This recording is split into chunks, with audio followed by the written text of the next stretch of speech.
Donc, bonjour, bienvenue à cette formation de la trousse de l'élu en loisirs.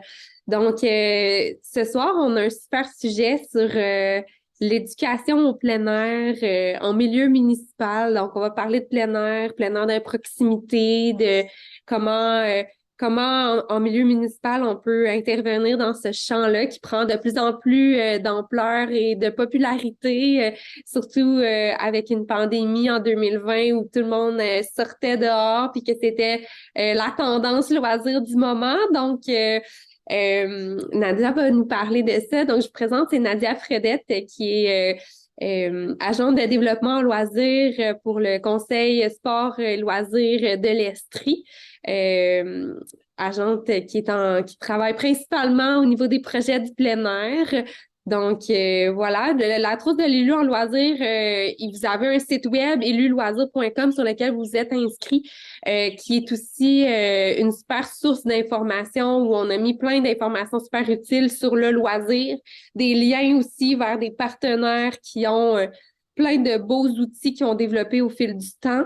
Et bien sûr, les formations qui seront enregistrées et disponibles sur le site web par la suite. Donc, si vous voulez les partager à vos collègues que vous avez trouvé ça intéressant, ils pourront les réécouter là, d'ici quelques semaines. Donc, voilà, Nadia, je te laisse. Merci beaucoup, Audrey.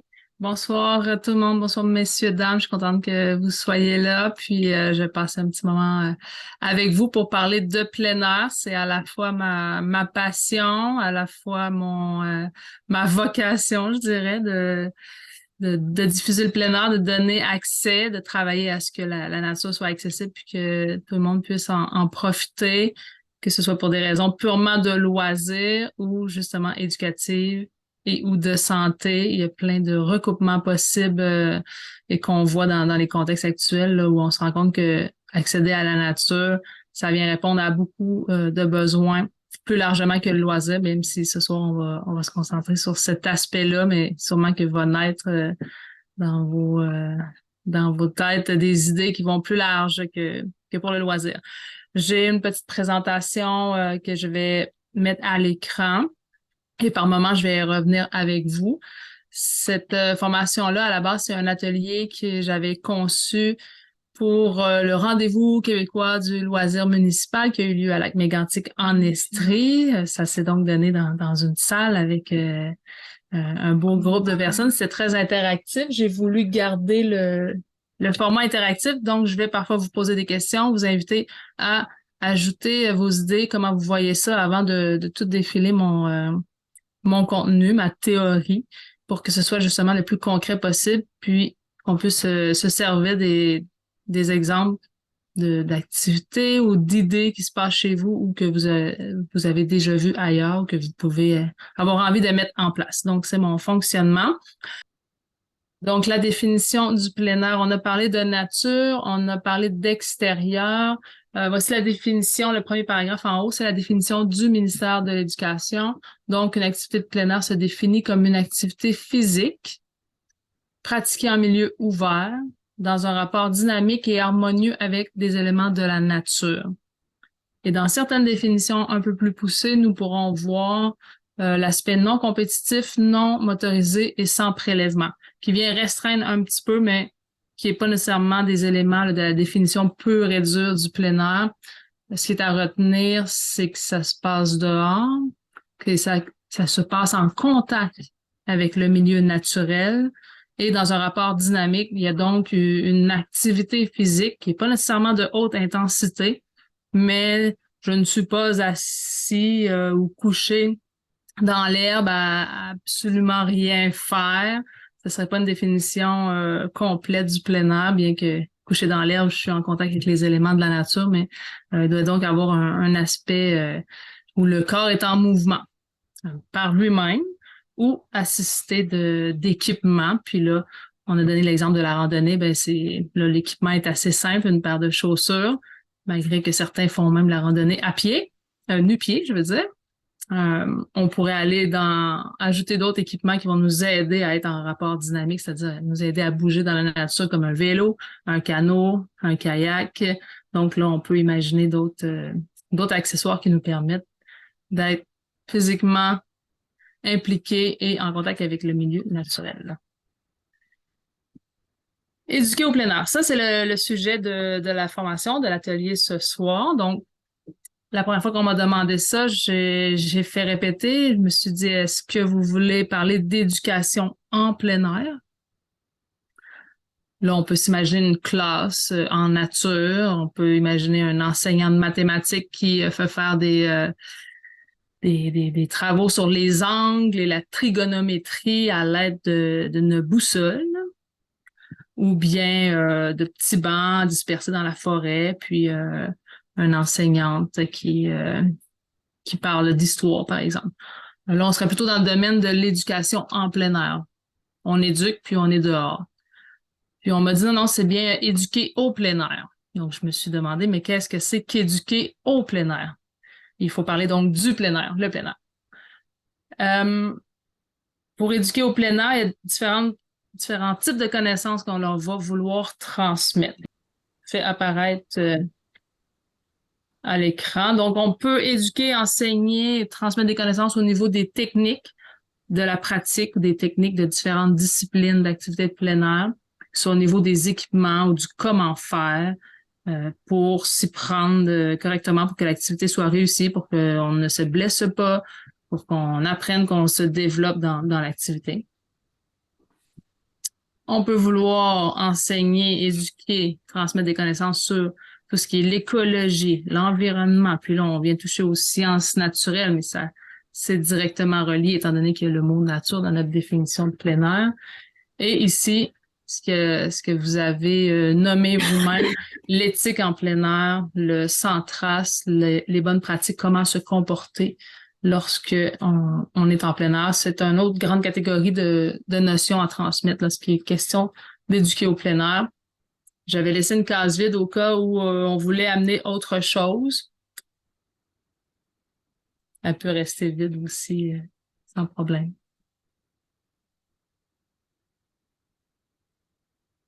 À qui est-ce qu'on s'adresse? Vous êtes en provenance des milieux municipaux. À qui est-ce qu'on s'adresse lorsqu'il est question d'éducation au plein air? Quand on parle d'éducation, vous avez vu quoi? Un groupe d'enfants?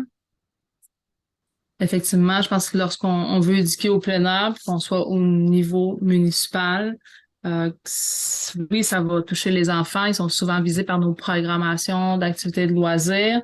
On peut vouloir toucher les éducatrices qui vont, ils font partie de la communauté en quelque part. Ils gravitent autour et dans les mêmes milieux et sites de plein air, que ce soit les éducatrices à l'école, au service de garde, de garderie. Donc, j'ai fait exprès d'éducatrice, mais c'est éducateur ou éducatrice. Je suis avec la majorité. Donc, elles sont aussi susceptibles d'être intéressées et très pertinentes à viser dans l'éducation en plein air parce qu'elles risquent d'amener des petits-enfants en plein air. Tout ce qui est animateur, que ce soit les animateurs des services municipaux ou d'autres animateurs d'organismes, entreprises publiques ou privées de votre territoire, surveillants, on pense encore au milieu scolaire, mais eux aussi sont en contact avec des utilisateurs de la nature. Donc, quiconque, et j'en rajoute des patrouilleurs de sentiers, des patrouilleurs de vélo, de ski de fond, quiconque sont eux-mêmes des utilisateurs de la nature ou en contact avec d'autres gens qui ont une notion, non pas nécessairement d'autorité, mais de leadership envers les autres, ben, on devrait tous les viser, parfois spécifiquement ou parfois généralement, pour s'assurer de eux pouvoir leur transmettre des connaissances, des savoir-faire, des savoirs sur la bonne pratique. Puis c'est ainsi qu'on va contaminer à grande échelle. Les parents sont aussi visés, les usagers des sites, enseignantes, puis là, finalement, bon, la bonne réponse, tout le monde, effectivement. Par contre, est-ce qu'on va atteindre tout le monde de la même façon? Peut-être pas.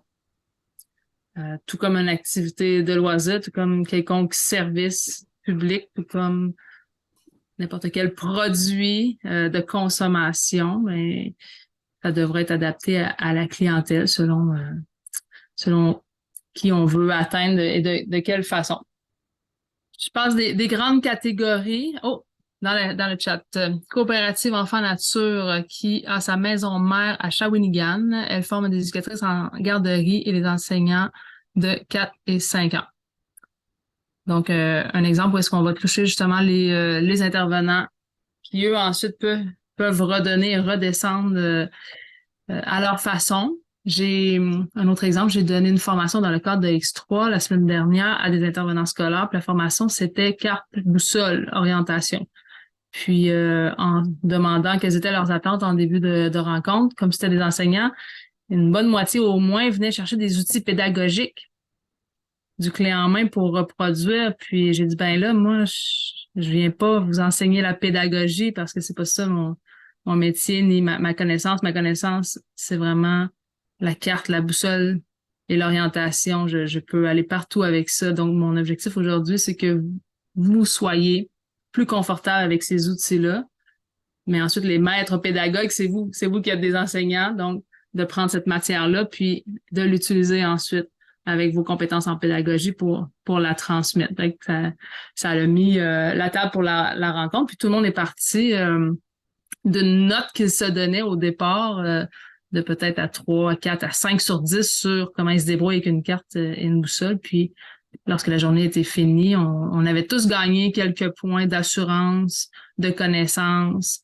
Puis, entre eux, comme c'était tous des enseignants, mais ils ont pu se donner beaucoup d'idées sur comment mettre ça en pratique ensuite. Là, la créativité était à son maximum. Des moyens pour éduquer. Donc, de quelle façon on va s'y prendre, qu'on soit dans le milieu scolaire, bien que je l'ai pensé on est au milieu municipal, de quelle façon je peux transmettre, enseigner, éduquer au plein air mes citoyens, tous les groupes qui composent. Ben, c'est vrai qu'on veut aménager, on veut donner accès à la nature. Nous vient souvent en tête les grands espaces, avec raison, parce que c'est ça qui nous attire, c'est ça qui nous parle, mais on aime parler aussi de continuum plein air et dire que ça part de tout près. Puis si on peut pas se rendre, si on n'a pas encore tout structuré autour de nous pour avoir un grand réseau de sentiers pédestres ou de ski de fond ou de pistes de vélo en nature, ben qu'est-ce qu'on a près de nous puis par où on peut commencer? Parce que l'objectif, c'est quand même de donner le goût à la population d'être dehors, leur transmettre un savoir-faire pour qu'ils le fassent correctement, puis qu'en plus, ils puissent le répéter, le répéter, le répéter. Donc, si c'est pas sur votre territoire qu'il y a la superbe montagne, ben on va pas créer une montagne. S'il y en a pas à Drummondville, là, s'ils n'ont pas de montagne, ils n'ont pas de montagne. Mais est-ce que ça empêche de donner des occasions et de donner le goût et de donner du savoir-faire pour la randonnée pédestre? Pas du tout. Fait que la mission est accomplie si on transmet cette envie-là, puis ce savoir-faire-là, puis qu'on donne des possibilités, puis après, les gens, ils volent de leurs propres ailes, vont pratiquer leur loisir. Mais je comprends qu'en tant que municipalité aussi, on veut garder les gens chez nous, fait qu'on veut être attractif sur notre territoire. Ma dernière diapo, ou l'avant-dernière, donne des liens vers des différentes sources de financement. Moi, je trouve que le contexte est quand même assez propice. Des fois, il faut être créatif un peu, mais il y a moyen d'attacher des... C'est juste une partie, l'argent, ça prend plus que ça prend la volonté aussi, là. Mais quand même, c'est souvent un frein qui est nommé. Donc, il y a moyen d'aller chercher des ressources. Donc, on peut éduquer au plein air en créant des aménagements qui soient de proximité, tout près, en donnant accès, en permettant, en rendant ça accessible comme on peut, aller plus loin, puis dans l'aménagement, puis créer des sites de plus grande envergure. Et ça commence petit. On peut éduquer au plein air en créant des programmations. Ça, c'est probablement l'aménagement sécuritaire qu'on ajoute dans le chat. Je pense avec raison, effectivement, que ce soit en sport, loisir ou en tout autre domaine, on ne peut pas passer à côté de la sécurité. Le risque zéro n'existe pas, certains vont dire. Puis, par contre, il y a des connaissances et des savoir-faire encore là. On se doit de faire ce qui est normal de faire pour réduire le risque pour les participants. Donc, de s'informer, de faire affaire avec des gens qui s'y connaissent, d'utiliser les normes s'il en existe, de lire les consignes du fabricant. Tout ça sont des exemples de choses à faire pour assurer notre rôle, pour que ce soit sécuritaire. Puis après, en plein air comme ailleurs, se faire mal, c'est possible. Les risques sont un petit peu augmentés en nature nécessairement parce qu'il y a différents éléments de plus qui peuvent causer des blessures, mais ça fait partie de ce que c'est, donc il faut vivre avec. Programmation. Donc, notre programmation loisir municipale ou un programme scolaire va être un outil précieux pour éduquer au plein air. Puis là, on peut introduire ça, que ce soit en faisant des activités spéciales lors de la semaine de relâche, toutes les programmations, activités régulières ou spéciales que vos travailleurs en loisirs créent. C'est assez facile d'y introduire des activités de plein air, de proximité ou de plus grande aventure si les moyens sont là, avec parfois très peu d'équipement, mais toujours avec une bonne connaissance du milieu naturel. On connaît le milieu naturel, après on est très apte à inventer des façons d'y amener les gens de façon sécuritaire, de façon agréable. On connaît des techniques, on connaît l'utilisation d'équipements. Même chose, on peut amener les gens en plein air dans différentes disciplines. Mais on n'est pas obligé de faire une sortie en ski de haute montagne pour apprivoiser la nature l'hiver. On peut apprendre à s'habiller, puis souvent tout se trouve dans notre garde-robe.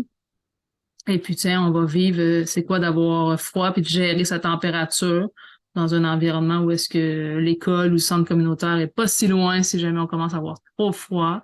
Mais on vient d'éduquer à une notion de gérer sa température corporelle, puis apprivoiser le froid, tout simplement parce qu'on est allé faire exprès vivre ce que c'est, de bouger, d'avoir chaud, d'avoir eu trop chaud, de transpirer, d'être humide, de pas avoir les bons vêtements, de changer, d'essayer autre chose. On vient d'apprendre énormément, puis de se donner confiance pour dire, non, je suis capable de passer 2-3 heures, même quand il fait -20, -25 dehors, parce que je sais quoi faire. Je sais que je vais, par exemple, garder un rythme actif, je vais garder ma petite chaleur, je vais pas trop transpirer pour avoir trop chaud, puis ensuite avoir froid, puis quand je vais m'arrêter pour manger ma collation, je vais rajouter un vêtement. Je vais manger ma collation au chaud. Puis quand je vais commencer à me refroidir un peu, je vais me remettre à faire mon activité, que ce soit de la marche, de la raquette, du ski de fond. Puis la chaleur va revenir comme par magie. Et puis je vais rentrer, mon activité va être faite. Je vais avoir encore tous mes orteils, tous mes doigts. Mais je vais avoir appris qu'est-ce que c'est que de gérer ma température corporelle. Ça, c'est un petit exemple de choses qu'on peut vivre et apprendre, puis qui va servir pour toutes les activités hivernales et automnales lorsqu'il est question de gérer le froid. Autre outil, autre moyen, on va parler d'aménagement, de programmation, implication citoyenne. Est-ce que vous avez des exemples d'implication citoyenne? On peut parler de bénévolat, en quelque sorte, qui permettent de développer les savoir-faire en lien avec le plein air. Le bénévolat en sentier je suis pas surprise que c'est le premier exemple qui nous vient en tête. C'est très répandu, puis je pense que 90% des sentiers pédestres au Québec ont été conçus de cette façon-là par des bénévoles, puis si c'est pas 100%, à part les derniers, là, des 4-5 dernières années où est-ce qu'il y a enfin des sous pour en faire, mais oui, effectivement, la relève bénévole, c'est un enjeu, c'est un défi, mais à la fois, si il y a 20, 30, 40 ans, des gens ont voulu s'impliquer pour accéder à la nature, puis maintenant, ils sont vieillissants, puis ils manquent de relève, mais il suffit de trouver la façon de les rejoindre, le message à porter, puis d'aller toucher au bon endroit pour aller chercher cette relève-là bénévole. Puis probablement que dans le milieu scolaire, c'est une des très bonnes façons. Moi, j'aime remarquer que en randonnée pédestre, j'ai longtemps été vraiment dans ce domaine-là. Là. Je dirigeais un organisme gestionnaire de sentiers pédestres. Puis les bénévoles avaient tous un certain âge, mais ils étaient bénévoles depuis des années. Donc là, je dis, OK, mais vous avez déjà été jeune et fringant en tant que bénévole, puis c'était ça qui vous passionnait, puis ça vous a jamais, vous avez jamais lâché ça.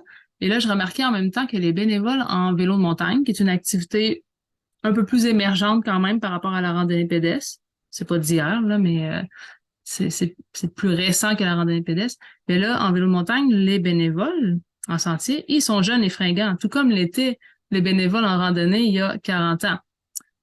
Donc, il y a des modes, il y a des tendances, mais les jeunes veulent encore faire du bénévolat.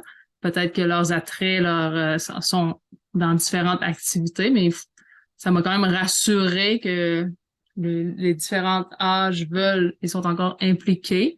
Par contre, il faut trouver ce qui les rassemble, qu'est-ce qui les fait triper dans ce bénévolat où ils sont plus actifs pour essayer d'élargir ça. Peut-être que c'est justement de se mettre en commun entre un groupe de bénévoles en sentier de vélo puis un groupe de bénévoles en sentier de randonnée, puis de trouver tout ce qui les rassemble, tout ce qui les réunit, de faire des soirées de reconnaissance ensemble, de faire des activités, puis pour peut-être arriver à ce que chacun prenne un petit peu de l'autre groupe. Donc, le bénévolat, c'est un très bon moyen d'amener les gens, oui, à pratiquer le plein air, mais à s'y connaître, puis pour transmettre des messages qui, eux, à leur tour, peuvent continuer de transmettre ou peuvent utiliser pour eux-mêmes dans leur pratique. Et qu'est-ce qu'on a ajouté? La planification, je voulais parler ici de planification au niveau des outils urbanistiques, mais ça peut être aussi la planification dans le domaine scolaire, d'intégrer un nouveau programme éducatif, mais au niveau des outils urbanistiques, ben là aussi, il y a de l'évolution, puis c'est de voir à long terme. Si on cherche à donner accès à la nature, ben c'est de planifier en conséquence, de garder un œil sur des terrains, des secteurs qui pourraient permettre un meilleur accès, de planifier peut-être encore là de pouvoir acheter. Il y a des municipalités qui achètent des lots, les mettent en conservation, font des réserves, des parcs, il y a différents moyens. C'est vraiment une vision à long terme, travailler avec ces MRC, le schéma d'aménagement, pour que soit réservé dans le temps des espaces pour la pratique du plein air, parce que c'est certain que il n'y a pas de plein air s'il n'y a pas d'endroit pour le pratiquer. Donc, à la base, pratiquer le plein air, ça prend des lieux qui seront réservés à cette fin, puis ça veut pas dire que ce sont des territoires éloignés, inaccessibles, mais ça veut dire des espaces verts. Puis chaque petit bout compte. Chaque petit bout d'espace vert peut faire la différence. Est-ce qu'on avait autre moyen d'éduquer? On a nommé l'aménagement, la programmation d'activités, l'implication citoyenne, la planification. Je pense que on avait les partenariats. On va y arriver vers la suite, mais effectivement de créer des partenariats pour pas sentir non plus qu'en tant que municipalité, tout repose sur notre service des loisirs pour faire tout ça, éduquer à toutes les types de disciplines, toute l'information sur l'éthique environnementale. Ma question ici était qui étaient les partenaires, là, genre les partenaires ou les ressources dans un milieu municipal, puis ça touche autant le milieu scolaire qui est collé à sa communauté. Bon, on a bien sûr les organismes de loisirs, que ce soit les OBNL, il y en a dans plusieurs secteurs, clubs de plein air, clubs sportifs qui, même si c'est pas leur vocation, leur mission première d'être en plein air ou d'éduquer au plein air, ils peuvent avoir des liens, que ce soit ponctuel, lors d'événements, lors d'une programmation spéciale. On peut facilement trouver des liens, puis de la collaboration chez ces organismes-là. La santé publique, est-ce qu'il y en a qui travaillent avec la santé publique, qui ont eux aussi des missions, des ressources dans les milieux, des enveloppes, et qui viennent supporter des projets qui peuvent être très connectés là, avec des projets de plein air. parce que c'est en lien avec tout ce qui est les saines habitudes de vie. Santé publique, organismes de loisirs, les organismes gouvernementaux, vous en avez nommé là, l'organisme de bassin versant, le CRE, Conservation Nature Canada, donc les organismes de conservation. Ils sont pas toujours présents au niveau local, là, vous en avez peut-être pas dans votre municipalité, mais je vais vous donner tout à l'heure un répertoire, les organismes environnementaux qui travaillent avec les propriétaires notamment pour la protection du territoire, qui sont très actifs là et appelés à la mobilisation avec les objectifs de 30% de protection du territoire. Donc, ils ont parfois des programmes et des ressources éducatives, peuvent participer, s'intégrer à des programmations, à des partenariats, à des enjeux, à des tables. Donc, c'est très intéressant de collaborer avec eux. J'ajoute les gestionnaires de sites, donc que ce soit plus dans le niveau privé, que ce soit gestionnaire de bases de plein air, gestionnaire de parcs, on retombe dans le milieu municipal, parcs régionaux, gestionnaire de sites de plein air, de réseaux, pédestres de réseaux, de vélos de montagne, par exemple. Donc, ils ont tout intérêt à ce que la population soit connaissante, que la population sache comment pratiquer la discipline qu'eux ils reçoivent. Donc, c'est certain qu'ils ont, en ayant ces intérêts-là, ben ils vont être ouverts à participer, à contribuer, à diffuser les bonnes pratiques, à participer à un programme, à une programmation que vous voulez mettre en place. Parce que leur objectif, c'est d'entretenir, de gérer un site, puis qu'il y ait de la participation, que des gens viennent pratiquer correctement et respectueusement et sécuritairement leur activité sur leur site. Donc, ils peuvent tous contribuer à développer la connaissance. Le milieu éducatif, on l'a nommé. On veut entrer un programme dans une école, faire en sorte que les enseignants, les éducateurs, éducatrices amènent davantage les enfants dehors pour eux leur faire vivre, leur faire découvrir. Puis justement, peut-être que ça doit passer par la formation, l'outillage, ça se dit bien, des intervenants scolaires. Puis mieux eux-mêmes vont être équipés sur d'eux-mêmes en tant que pratiquants, en tant que personnes qui vont dans la nature, qui ont des connaissances, mais plus c'est facile d'amener un groupe en nature lorsqu'on est soi-même un pratiquant. Puis on peut supposer que là-bas, les gens ont une bonne moyenne de pratique d'activité de plein air, mais non plus, il ne faut pas surestimer. Et le départ, c'est vraiment que les intervenants eux-mêmes puissent en vivre des activités, puis avec les petites parenthèses, avec les URLS, là, comme nous sommes, on a un programme justement qui vise à soutenir, outiller les intervenants en milieu scolaire. Donc, n'hésitez pas à contacter votre URLS pour leur parler de EX3. Qu'est-ce que c'est, comment ça peut soutenir les intervenants scolaires, là. C'est un programme fait pour ça. Et au niveau des services municipaux, des ressources qui viennent aussi entrer qui viennent supporter différents projets d'accès à la nature, d'éducation, les loisirs, tout ce qui est au niveau de l'urbanisme, des données cadastrales, de la cartographie, que ça peut aider, soit dans la planification, jusqu'à fabriquer une super de belle petite carte pour une activité de carte et boussole.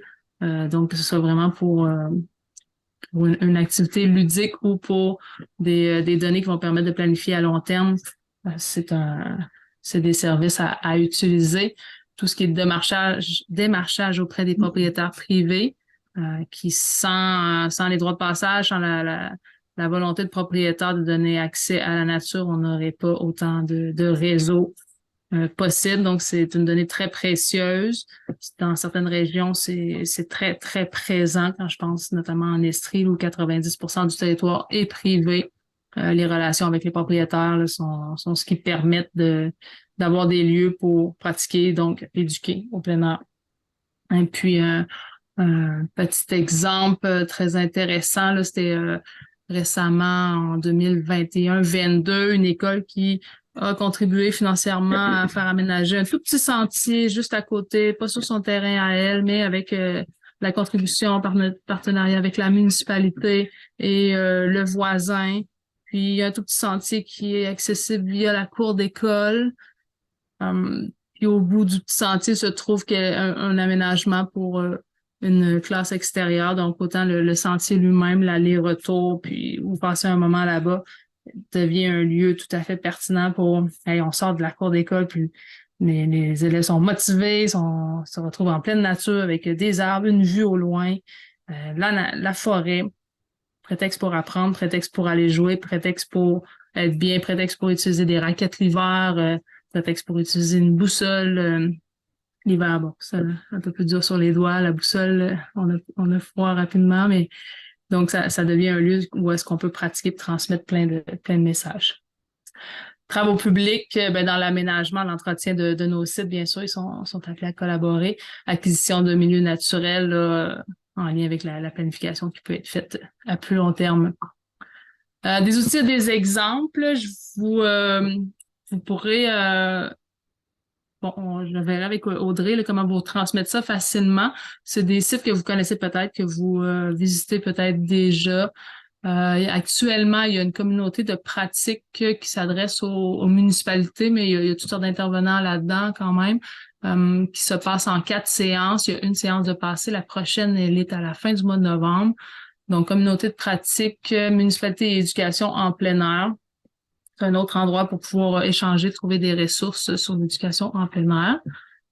Ensuite, c'est un article que je vous transmettais ici là, du site 100 degrés, un exemple d'une concertation pour soutenir les milieux de garde. Donc, c'est un exemple où le milieu municipal et le milieu des services de garde sont mis ensemble pour développer une programmation puis un accès aux tout petits à la nature. Il y a un autre site encore sur 100 degrés sur l'éducation en plein air et le soutien des villes et des municipalités. Un webinaire sur le monde municipal, l'éducation en plein air. Donc, ce sont des exemples qui peuvent vous inspirer.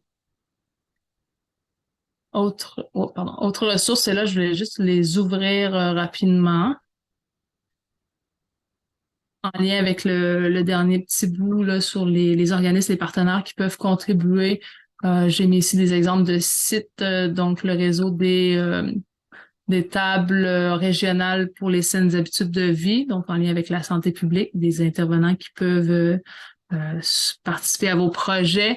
Donc, le collectif des tirs-SHV, comprendre un petit peu comment ça se passe. Il y a 17 tables au Québec, donc ils ont chacun leur plan d'action, puis dans un de leurs volets qui est mode de vie physiquement actif, notamment, on va retrouver souvent des initiatives qui sont directement reliées au développement, à la pratique du plein air, donc de connaître un peu quel est le plan d'action de la TIR-SHV de votre territoire peut vous permettre d'infiltrer ou de profiter des actions qui sont là, qui vont répondre à vos objectifs. Je reviens à ma présentation. Conservation Nature Canada, quelqu'un en a parlé tout à l'heure, qui ont produit une fiche à l'intention des municipalités. Donc, pour donner des outils pour justement développer la connectivité du territoire. Donc, on est plus au niveau de la protection, de la pérennisation des milieux naturels, donc des sites de pratique du plein air. Ça se trouve pas mal au même endroit, ça, la nature et le plein air. Donc, travailler davantage avec le milieu de la conservation. On le voit beaucoup dans les dernières récentes années. C'est comme si le milieu de la conservation puis le milieu du plein air se sont rendus compte qu'ils avaient tout plein d'objectifs communs, puis c'est naturel. Donc, la pérennisation d'un réseau pédestre, par exemple, peut motiver la préservation d'un site. Et la préservation d'un site peut être un très bon prétexte à aménager, développer un accès à la nature. Donc, c'est... voilà, on voit de plus en plus de projets communs entre le milieu du plein air et la conservation. Un autre site qui vous permet de trouver un organisme de conservation dans votre région. Oui, ça va s'ouvrir. Donc, il y a un répertoire là, de différents sites, probablement qu'il en existe tout près de chez vous. Encore là, je vous donne des idées. Là, ici, on est sur le réseau des milieux naturels protégés. Donc, ça va vous permettre de trouver des ressources plus près de chez vous. un dernier pour le répertoire des organismes de bassin versant, donc qui sont dont leur mission se concentre sur la qualité de l'eau. Et puis nous, on a dans le même building ici le COGESAF, qui est l'organisme de bassin versant pour la rivière Saint-François et Magog. Et puis ce n'est que récemment qu'on a développé un projet. En fait, on est en attente de financement, mais une enveloppe auquel les organismes qui travaillent davantage à la protection de l'eau ont souvent accès, un appel de projet récurrent, puis dans lequel, en fouillant un peu plus, on se rend compte que ça peut financer des activités d'éducation, de sensibilisation, d'aménagement. On dit on va travailler ensemble parce qu'on le milieu a ces mêmes objectifs-là. Donc, c'est encore là un autre exemple où est-ce que l'aspect plus environnemental vient toucher le monde du loisir, puis on se rend compte qu'on peut travailler ensemble. Ça donne beaucoup plus d'opportunités et de possibilités. Donc, connaître votre organisme de bassin versant, là, on est sur le site du regroupement des organismes de bassin versant du Québec. Il y en a un près de chez vous, donc connaître ces gens-là, qu'est-ce qu'ils font, puis encore là, s'insérer, les inviter à des tables, à des programmations, s'insérer à leurs actions. Et puis, je retourne à ma présentation.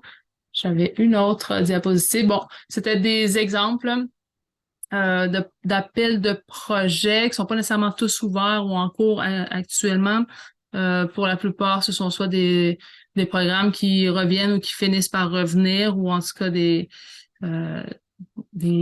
exemples. On en a du côté du ministère de l'Éducation, on en a du côté de Desjardins, l'entreprise privée, on en a du côté de l'environnement. Donc, c'est pour voir qu'il y a de multiples sources de financement possibles lorsqu'il est question de l'activité de plein air, parce que ça touche l'éducation, ça touche la protection de l'environnement, ça touche l'activité physique, le loisir, la santé. Donc, selon ce que chez vous, votre territoire a à offrir, selon ce que vous voulez développer, les clientèles que vous voulez toucher, ce qui est prioritaire pour votre milieu, que ça va être différent d'une région à l'autre. Il y a moyen de monter des projets parfois à plusieurs, des projets collectifs, des projets concertés, puis d'aller chercher des démontages financiers qui vous permettent d'atteindre vos objectifs, que ce soit d'aménager un sentier, acheter de l'équipement ou concevoir un programme éducatif. Donc, voilà, de mon point de vue, je considère que le contexte est bon actuellement. On va espérer qu'il le demeure.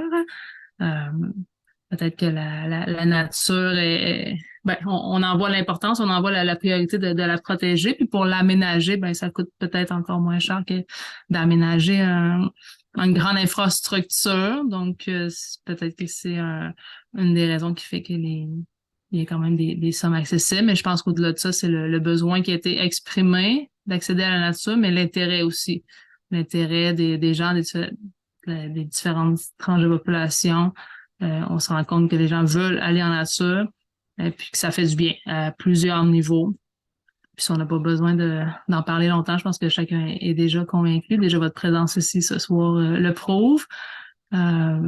Après, c'est de trouver les moyens les plus agréables possibles pour faire passer nos messages, puis donner le goût de continuer, de faire en sorte que les gens continuent d'aller dans la nature. Je pense que plus on commence jeune, plus ça va durer, mais il n'est jamais trop tard non plus. Il n'est jamais trop tard. C'est comme ça qu'on va en profiter, mais on va aussi la connaître et la protéger. Je suis ouverte à vos questions, commentaires, bonnes idées, si ça vous a donné envie de partager quelques initiatives. On est rendu là.